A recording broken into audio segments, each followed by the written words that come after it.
dica.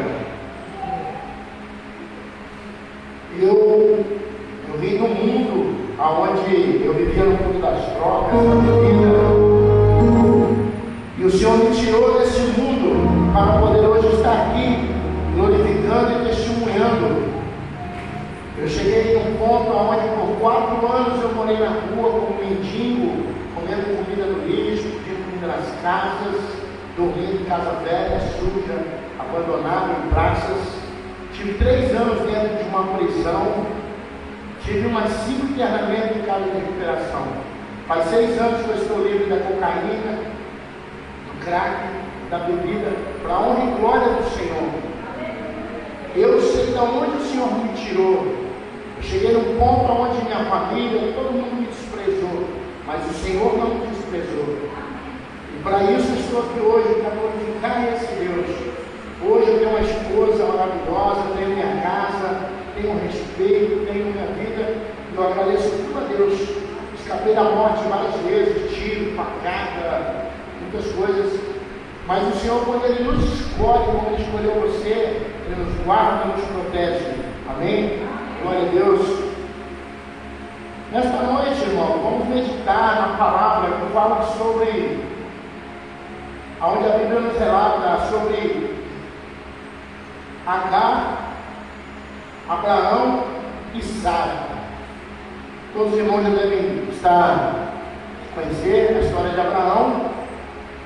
O Senhor prometeu a ele que ele ia ser pai de multidões, toda a descendência da terra de Abraão. Porém, Abraão foi passando os anos e não tinha filhos. Não tinha filhos, a sua esposa Sara já estava com uma idade avançada e ela não podia ter filhos. E daí a Bíblia nos relata lá em Gênesis 16, capítulo 16, o versículo 1. Vamos começando aqui.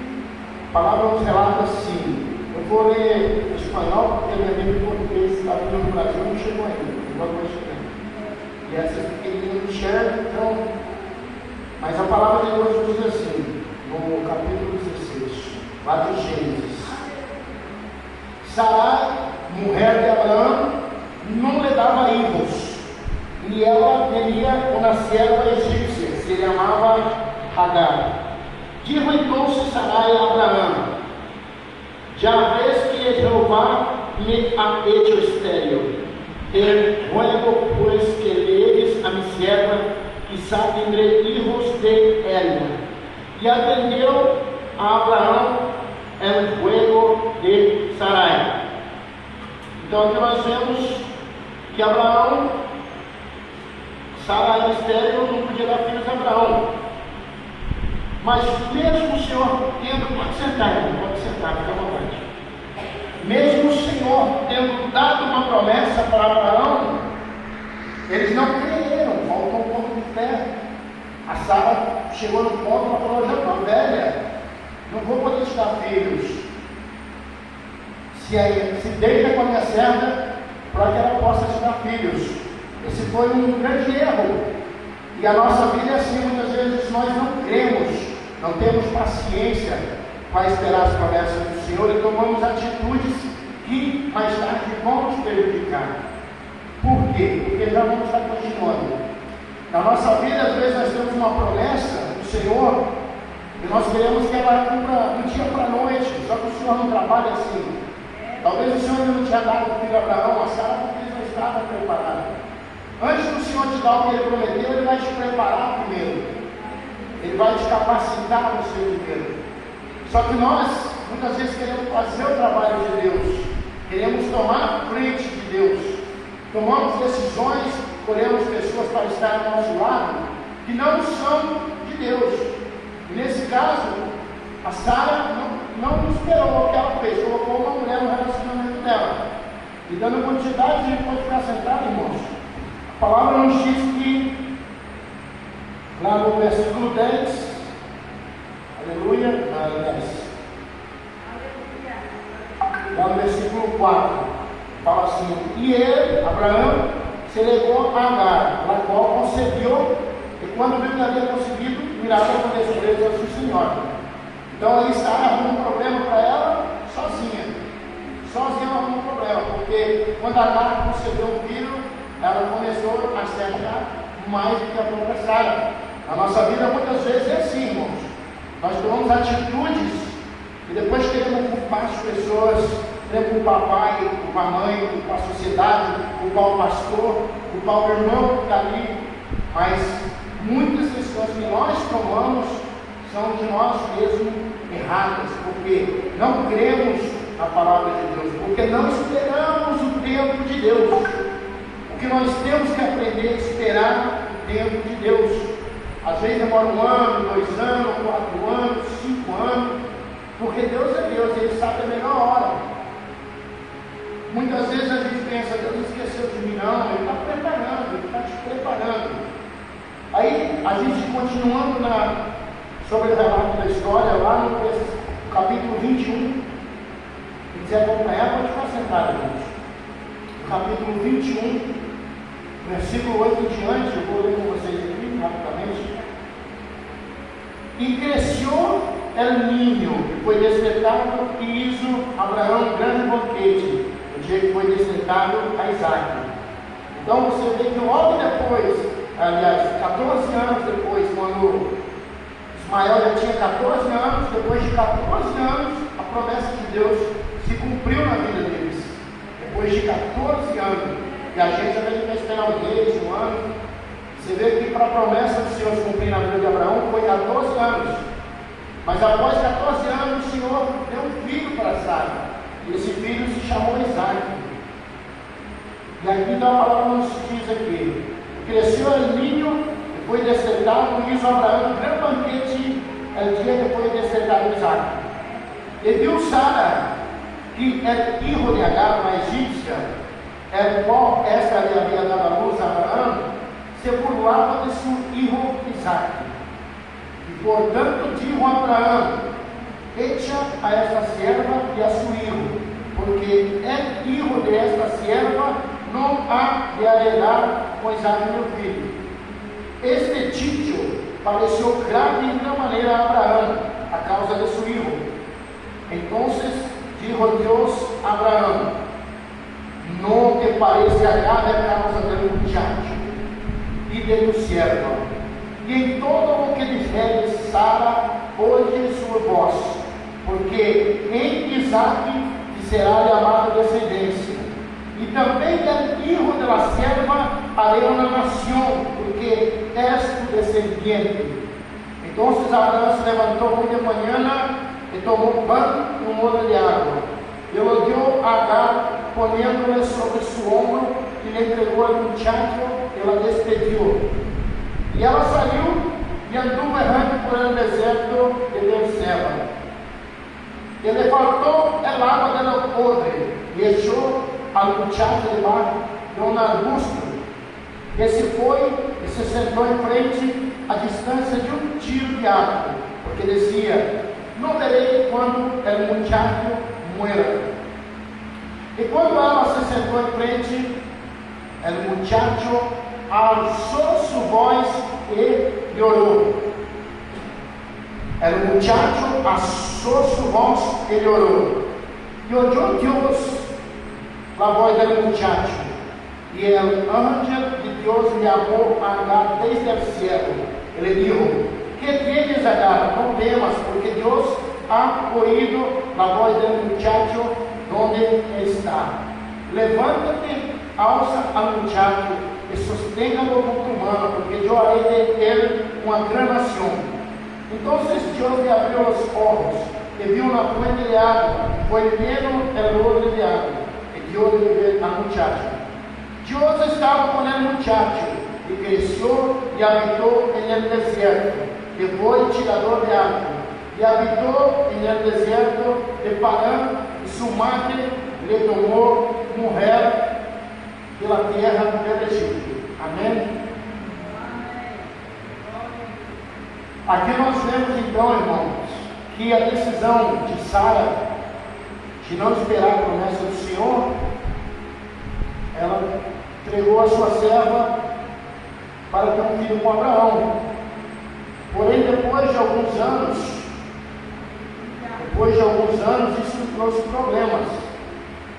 E ela, naquele momento, onde ela viu as crianças brigando por alguma coisa, ela se enojou e pediu que Abraão expulsasse seu escravo, esse filho. Parece uma coisa mal aos nossos olhos, né? Imagina mandar uma mulher com seu filho embora.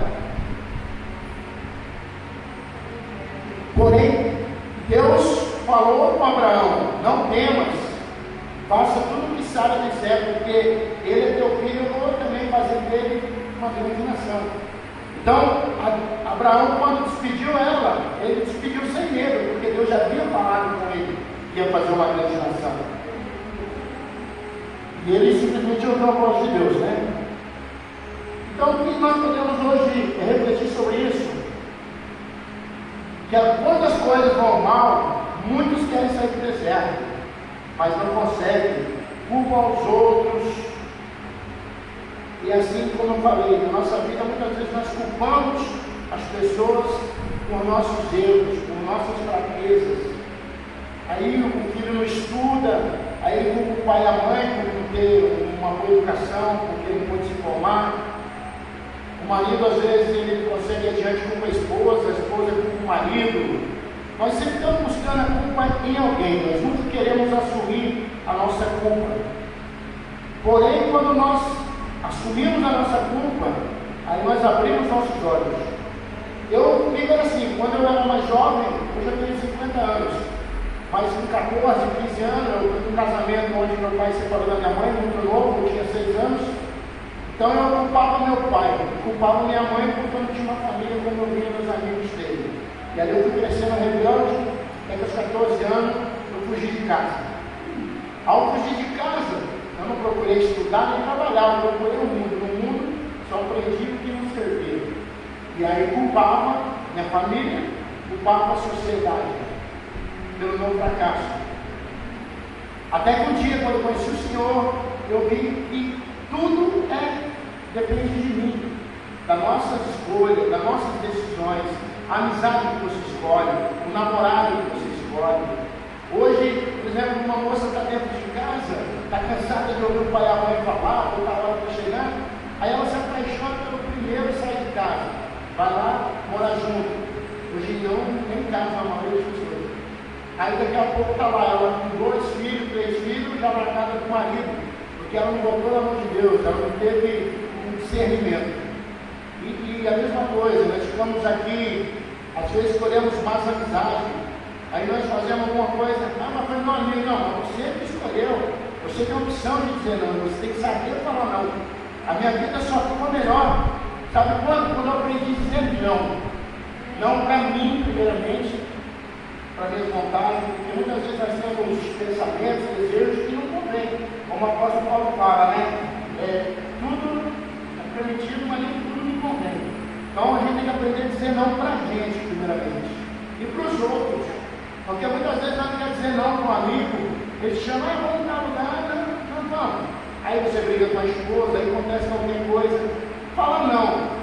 Teu filho te pede uma coisa que você talvez não pode dar, ou que não é bom para ele. Mas ele chora, ele faz birra, aí você vai lá e dá. Você não está fazendo bem, você está fazendo mal. Você tem que falar não, pronto, acabou. Você é a autoridade da sua casa. Então, nós aqui aprendemos que nós não devemos prejudicar ninguém. Porque ali Sara se sentiu ofendida. E ela não pensou vocês de mandar a mulher embora, ela fez o mal aos olhos, principalmente aos olhos humanos. Mas nós não devemos ser assim. Quando alguém nos prejudica, quando alguém nos ofende, quando alguém fala mal da gente não deve levar isso no coração. Antes eu pensava assim, tudo tem que ser, se ele me falar uma coisa, eu falava 2. Aí você gera sempre uma discussão, você gera um problema. Tem que nos aprender. Quando Jesus fala, quando bater um lado, você dá o outro, é justamente isso. Quando a pessoa fala mal de você, quando a pessoa te faz uma calúnia, quando a pessoa você vira o outro lado e deixa, você vai ver como é que a vida flui bem melhor. Nós não devemos prejudicar a ninguém, porque Deus vê tudo que nós fazemos. Tudo que nós fazemos está escrito lá. Vai chegar no dia que a gente vai ter que prestar contas. Nós temos que confiar na soberania de Deus. Nós muitas vezes não confiamos na soberania de Deus. Nós pedimos, nós dissemos que cremos, mas lá no fundo nós não cremos. É a mesma coisa a pessoa falar, eu estou com uma dor de cabeça e eu creio que Deus vai me curar, mas daqui a pouco ela vai tomar parte comprida. Às vezes eu não faço isso, eu não de uma vez. Então lá no versículo 13, a palavra nos ensina, nós devemos confiar na soberania de Deus. Porque quando Sara mandou Abraão mandar embora Agar e Ismael, o Senhor lhe disse: também del hijo de la sierva haré uma nação, porque és tu descendente. Então, quando Deus promete, Ele cumpre. Não importa a circunstância, não importa a situação, porque Deus havia prometido para Abraão que da descendência dele a terra seria povoada. Ele falou: quantas estrelas do céu, olha a areia do mar, assim será a sua descendência. E assim é o Senhor falando nesta noite para você também. Confia na soberania de Deus. Creia que Deus está no controle de tudo e que cumprirá as suas promessas. O que Deus prometeu para você, Ele vai cumprir. Porque Ele não é homem para mentir. E Ele não é homem para se arrepender. Então, se Deus falou, se Deus prometeu, fica com paciência, fica com calma, o Senhor vai cumprir.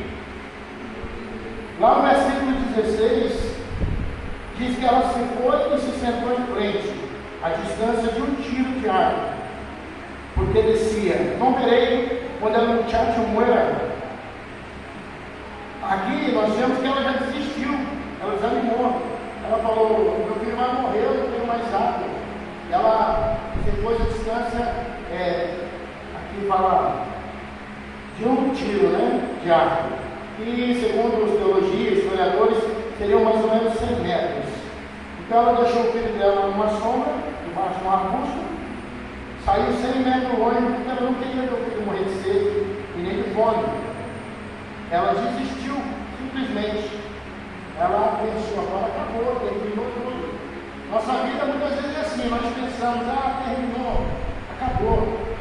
Nós temos um problema que nós achamos que não tem mais saída, não tem mais solução, ou seja uma doença, ou seja uma situação financeira, ou seja um problema familiar. Às vezes nós entregamos pontos, não dá mais, eu não aguento mais.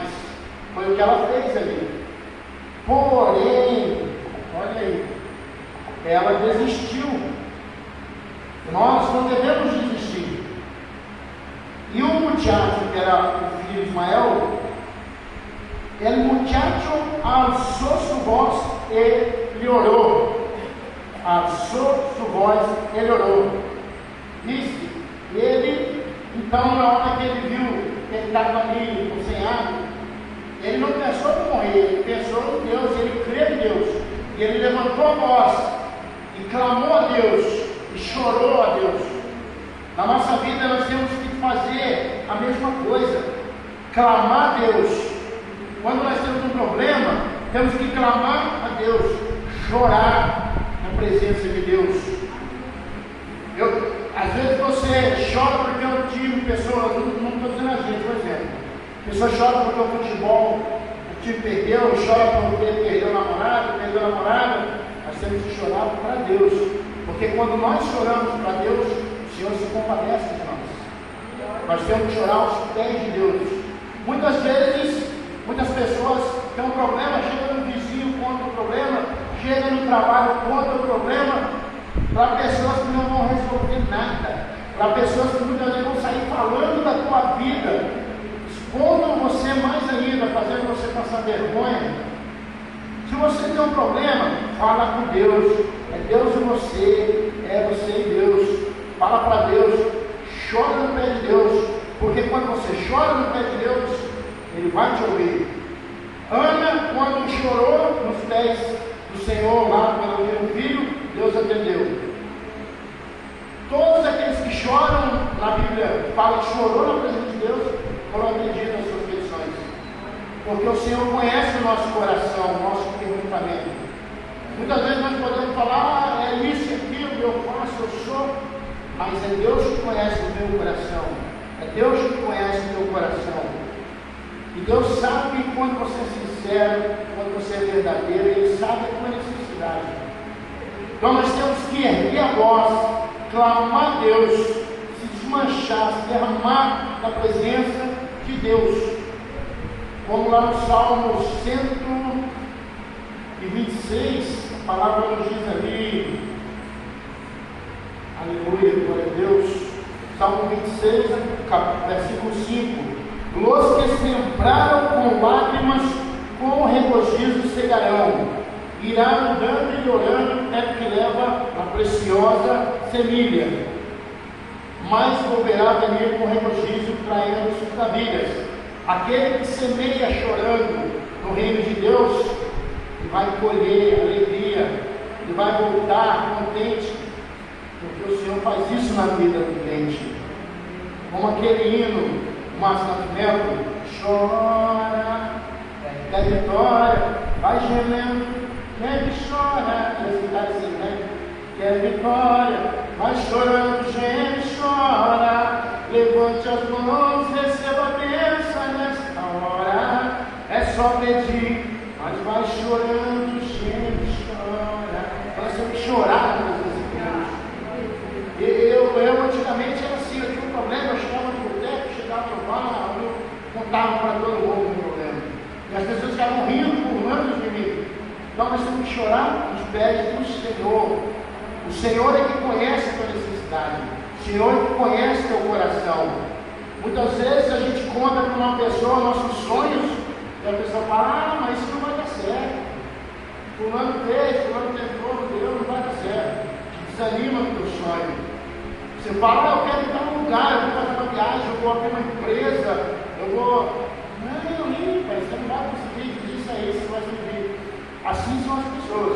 Porém, quando nós colocamos na mão de Deus nossos sonhos, nossos projetos, nossa tristeza, o Senhor, Ele é fiel para cumprir.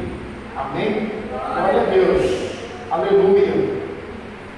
Lá no versículo 17, fala que e ouviu Deus lavando no játil, e o anjo de Deus chamou Agar desde o céu. Ele disse: que tem, Agar? Não temas, porque Deus tem escutado a voz do muchacho aonde ele está. Então aqui nós aprendemos a não temer, nós não temos que temer. Quando nós cremos em Deus, temos a verdadeira fé, não temos que temer.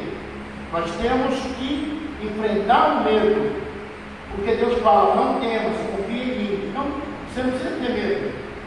Você tem que ter fé. Fé sobrenatural.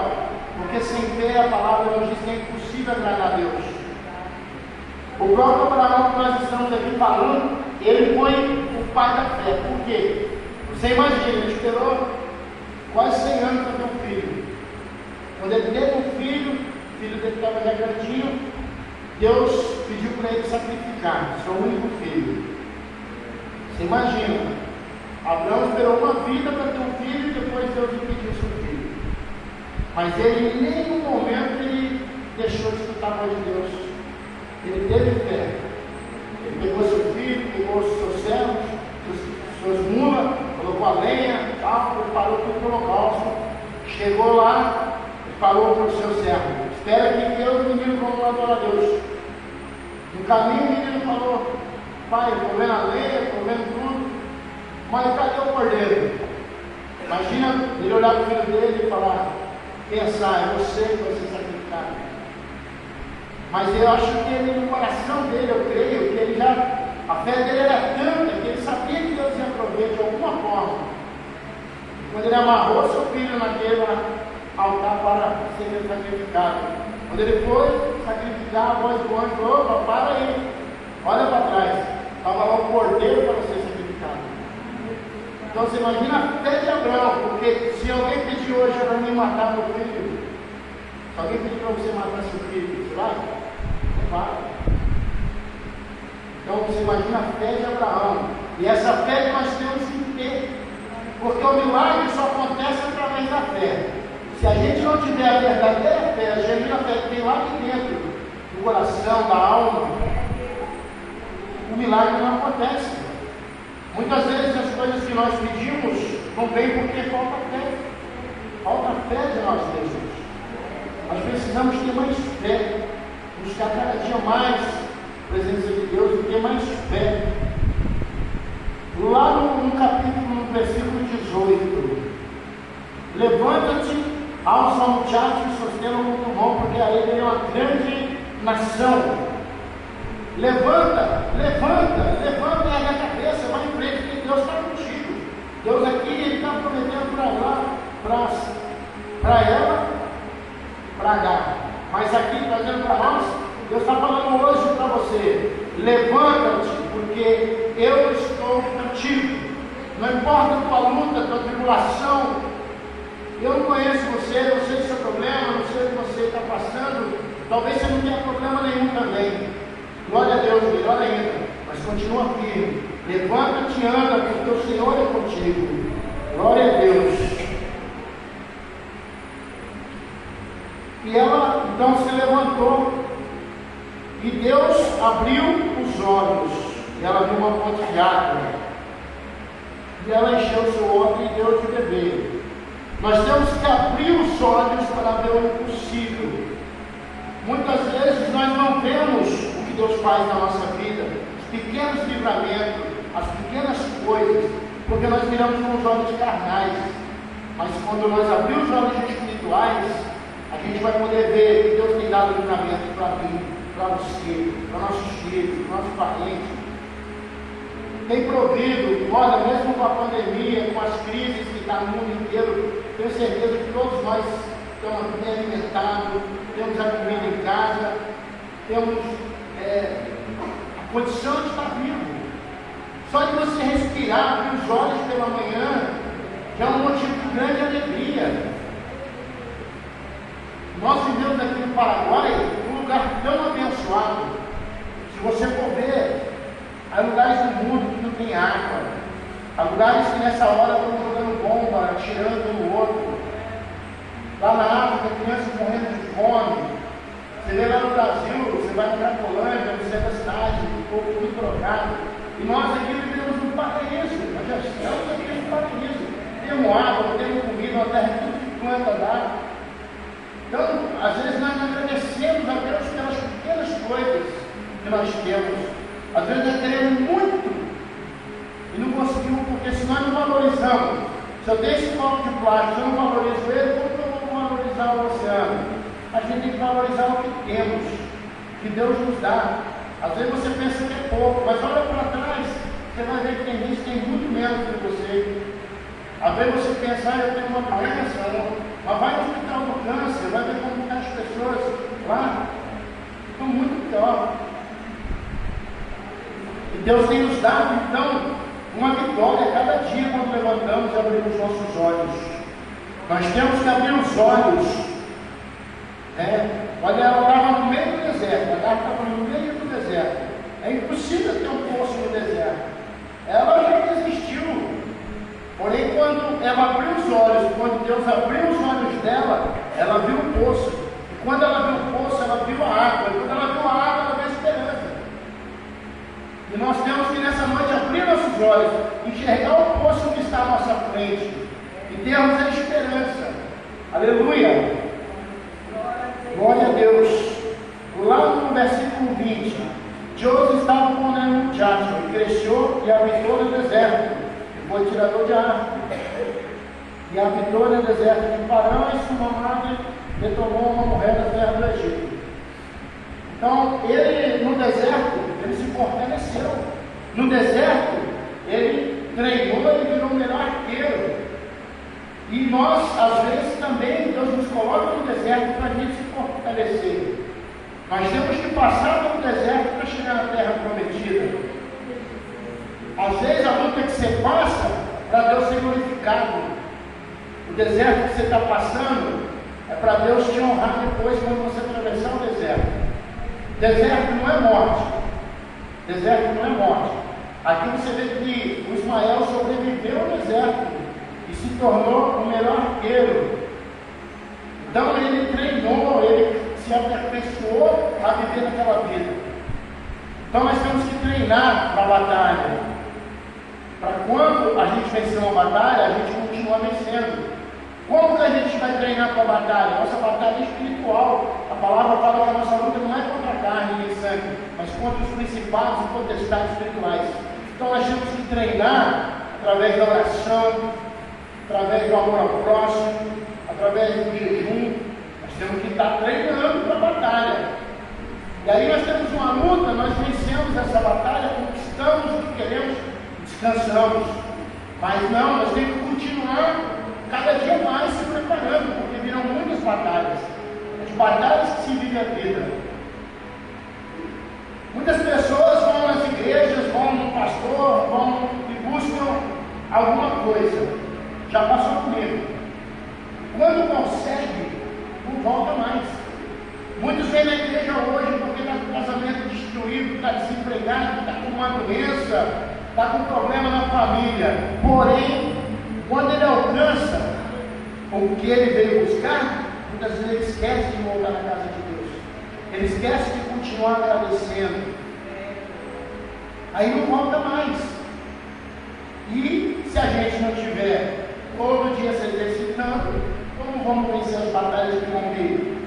Porque Jesus não falou que a gente ia ter uma vida boa, mansa e suave. Jesus falou na palavra lá: e vós tereis aflições, no mundo vós tereis aflições. Porém eu venci o mundo, e em mim vocês também vão vencer o mundo. Muitas pessoas hoje vão na igreja atrás de carro, de casa, de prosperidade. É legal, a gente deve ser próspero. Na palavra de Deus fala que os homens de Deus que serviam verdadeiramente a Deus são prósperos. Mas para muito, prosperidade é ter 2, 3 carros, mansões, muito dinheiro. Isso não é prosperidade. Prosperidade é você ter um lar em paz, uma esposa que te ama, um marido que te ama, filhos, você ter uma casa onde dormir, onde você comer. Isso é prosperidade. Isso é prosperidade. E essa prosperidade Deus dá a cada um de nós.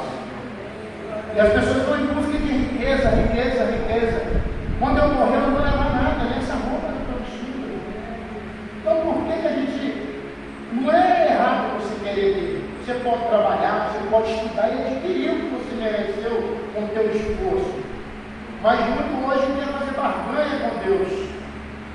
Quer vir para a igreja, se Deus dá isso, e muitos pastores hoje, infelizmente, há muitos falsos profetas, prometem isso e aquilo, isso não é de Deus. Deus, o que Ele pede para nós? Que nós nos arrependamos de nossos pecados, que nós deixamos o nosso pecado, tomamos a nossa cruz e seguimos a Ele. Deus não está prometendo para nós casa nem mansão nem dinheiro, Ele prometeu a salvação da alma. Muitas vezes as pessoas ficam tão preocupadas com dinheiro, com o trabalho, com as coisas, e não dá um carinho para a esposa, chega em casa e não dá um carinho para os filhos. As mulheres com a vaidade de andar bonita, de se mostrar para as amigas, deixa os filhos de qualquer forma. E a gente não vai levar nada disso. Nossa vida é estalar de dedos. Porém, o Senhor Jesus falou: eu vou preparar-vos um lugar, e virei e buscarei. E Jesus está voltando. O arrebatamento é o próximo. Na verdade, todo dia tem um arrebatamento individual. A cada dia tem pessoas baixando a sepultura, descendo a sepultura. Infelizmente, a grande maioria sem conhecer a palavra de Deus, sem estar servindo ao Senhor Jesus Cristo. Porque não há outro caminho, irmão, se não for Jesus. Jesus falou: eu sou o caminho, a verdade e a vida. Não tem outro caminho. Sem seguir Jesus, sem obedecer o ensinamento de Jesus, não há outro caminho. Não existe outro caminho. Senão a Bíblia é mentirosa. A palavra fala: eu sou a verdade, eu sou o caminho, eu sou a vida eterna. A vida eterna. Nós temos que estar preparados para as próximas batalhas, porque todo dia vamos ter batalha, sempre vamos ter batalha, seja em qualquer área da nossa vida. Nós temos também que estar sempre edificando famílias. Lá no último versículo fala que a mãe dele buscou uma esposa para ele e ele casou com uma egípcia. Nós temos que estar sempre edificando nossa família, nossos amigos, nossos irmãos na igreja, apoiando, ajudando o nosso pastor. Aqui nós somos uma família dentro da igreja, não importa a placa de igreja. Placa nenhuma vai salvar a gente. O que salva é Jesus, o Evangelho. O Evangelho que Jesus falou: amar a Deus e ao teu próximo. Nos 10 mandamentos, se você amar a Deus, você já vai estar cumprindo quase metade dos 10 mandamentos. E se você amar o teu próximo, você vai estar cumprindo o restante, que é não matar, não furtar, não mentir, não enganar. Tudo isso você não vai fazer se você amar o teu próximo. Amar o teu próximo como a ti mesmo. Como a ti mesmo. Isso é difícil a gente amar. É fácil a gente amar quem faz bem para a gente, que nos ajuda, mas aquele que nos irrita, aquele que não concorda com o nosso pensamento, esse é difícil. Esse é um difícil da gente amar. Mas nós temos que aprender a amar. Nós temos que, em vez de julgar, muitas vezes as pessoas falavam para mim antigamente: você é um bêbado, você não tem vergonha, você não tem mais jeito não. Só que eles não sabiam minha luta, meu desespero, quantas vezes eu chorava pedindo para Deus: Deus me livra disso, da droga. Então, as pessoas às vezes julgam a gente sem saber o nosso desejo, mas Deus conhece o coração de cada um. Hoje as pessoas podem falar de você, pode te atirar pedra porque não é crente, pode chamar você de louco porque não é crente, mas é melhor ser um louco com Cristo do que louco da bebida, louco da droga, sabe? Infelizmente, hoje a mídia, a televisão, tudo só coloca coisa ruim na nossa mente. É só desgraça, só maldade. São coisas que deixam as pessoas tristes, com medo. Por isso que nós devemos desligar a televisão. Não, você não pode ver alguma vez um filme, alguma coisa que você... mas tem coisas que nós não devemos ver. Alguns anos atrás, eu trabalhava no hotel à noite, eu era porteiro ali, eu trabalhava no hotel JR. Eu fazia um programa na rádio, musical, uma sertaneja. E eu tinha um desejo de fazer um programa policial. Então eu criei uma página no Facebook e comecei aquela página. Botar notícia, então 5 horas, 6 horas da manhã, eu já colocava notícia de vários lugares da região toda, Mato Grosso do Sul, Paraguai, Paraná, só notícia ruim. Eu já estava com mais de 3.000 pessoas na página. E sempre quando eu colocava, por exemplo, alguém morreu, alguém foi matado, assassinado, muitas pessoas curtiam, muitas pessoas viam. Aí um dia o Senhor falou comigo, no meu coração: Luciano, por que você está fazendo isso? Todo dia mandando de manhã cedo essas coisas para as pessoas. Eu estava alimentando o medo, eu estava alimentando o mal. Todo dia de manhã cedinho, 6 horas da manhã, estava cheio de notícia ruim. Aí eu fui, apaguei essa página e parei, eu ouvi a voz do Senhor. E hoje, quando eu mando bom dia, Deus abençoe. É o que nós temos que ser luz, temos que ser sal. As pessoas têm que ver em nós aqui o brilho de Cristo, a luz de Jesus na nossa vida. Nós vemos por aí crentes que andam de cara feia, andam mal-humorado, reclamando da vida. Olha, que Deus que você serve que você só vive mal-humorado? Que Deus que você serve que você só vive de cara feia, reclamando? Como que a gente vai atrair um ímpio lá da rua para cá se a gente não tiver luz, não tiver alegria? Algumas igrejas eu já vi, a pessoa sai falando mal do pastor, sai falando mal da pastora, do irmão. Como que alguém vai vir nessa igreja se a gente ser assim? Nós temos que amar, falar bem do nosso pastor, falar bem. Quando a minha igreja é uma bênção, e nós temos que ser essa bênção. Aqui, vocês são uma família, vocês têm que se amar, se ajudar cada dia mais. Cada dia mais, nós cristãos, porque crente que eu diabo é, nós somos servos de Cristo, nós somos cristãos. Nós temos que nos amar, independente de qual placa de igreja, como eu falei, porque lá no céu não vai ter placa de igreja. Lá vai ter o Cordeiro e o Deus Pai poderoso. Lá não vai ter lugar para o Palestra Bíblico, para Deus de Amor, para a Assembleia, não. Lá vai estar o povo escolhido, o povo eleito, aquele que obedeceu, aquele que serviu de verdade, aquele que realmente entregou a sua vida, deixou. Nós temos que morrer para nós, matar o velho homem, porque mesmo nós estamos na igreja, todo dia a gente tem tentação, tem problema, então a gente pensa em deixar, isso é tudo o inimigo. Nós temos que então colocar as nossas armaduras, capacete da salvação, colocar as armaduras de Deus na nossa vida, para a gente não cair. Muitos crentes envergonham o Evangelho, e por isso que muita gente lá fora não vem para a igreja buscar o caminho de Cristo, por esses falsos profetas, por esses enganadores, mentirosos. Só que a palavra de Deus fala: virão falsos profetas e enganarão a muitos, até mesmo aos escolhidos. Só que também vai chegar um dia, no dia que Jesus vai nos julgar, cada um conforme a nossa obra, conforme a nossa fé. E Jesus disse que naquele dia, muitos vão chegar perto dele, falar: Pai, eu expulsei demônio em teu nome, eu curei em teu nome. Jesus vai falar: parte de mim, porque eu não te conheço. E esses são os falsos profetas, os enganadores. Por isso que Deus venha dar discernimento para cada um de nós. Deus venha dar sabedoria. O verdadeiro evangelho está aqui, irmão. Quando alguém pregar algo que não está na Bíblia, não é verdadeiro. Nós temos que aprender como os bereanos na época de Paulo. Tudo que era pregado, eles iam lá e via. Então, quando alguém te pregar, você vai na Bíblia e busca se tem, isso é isso, irmão. A Bíblia é a palavra do Senhor. A Bíblia tem todas as respostas que nós procuramos para toda a nossa vida.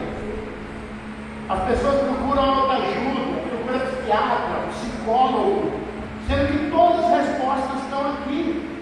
É você colocar aqui em prática o que é ensinado. Então, irmãos, que nesta noite nós venhamos ter mais fé, não ter medo das lutas, porque Deus é conosco, Deus é contigo. Confiar mais em Deus, chorar nos pés do Senhor, derramar nossos problemas nos pés do Senhor. E ali então nós vamos poder ter uma vida melhor, ajudar a servir na igreja, porque Deus também, Jesus deu uma ordem: ide pregar o Evangelho a toda criatura. Muitos cristãos vêm para a igreja: eu estou salvo, eu estou bem, eu estou feliz. Não, irmãos, tem que sair lá fora, falar de Jesus, pregar o Jesus que você serve, falar o que Jesus fez na sua vida. Eu sei o que Jesus fez na minha vida, eu falo. Jesus me tirou do mundo de crime, do mundo de droga, Jesus me livrou da morte. Por isso que hoje eu sirvo esse Jesus. E esse Jesus, da mesma forma que ele mudou a minha vida, ele pode mudar a vida de qualquer um. Ele pode mudar a vida de qualquer um que acreditar, que ter fé. O que nós precisamos, irmãos, é mais fé, cada dia. Mais fé, mais fé e mais fé. Esse é o que nós precisamos. Aleluia. E nesta noite, irmão, o Senhor possa te abençoar, você, sua família, que você possa ser cheio do Espírito Santo de Deus aonde você for, que as tuas lutas, os teus problemas possam ser curados, seus problemas possam ser resolvidos pelo Senhor Jesus, porque somente Ele pode, somente Ele tem poder para nos ajudar. Sem Jesus nada somos, sem Jesus nada conseguimos. Aleluia. Eu vou cantar mais um louvor para a gente estar encerrando esse culto. Até aqui foi o que Deus colocou no meu coração. Que nós possamos ter mais fé, nós possamos não temer, confiar em Deus.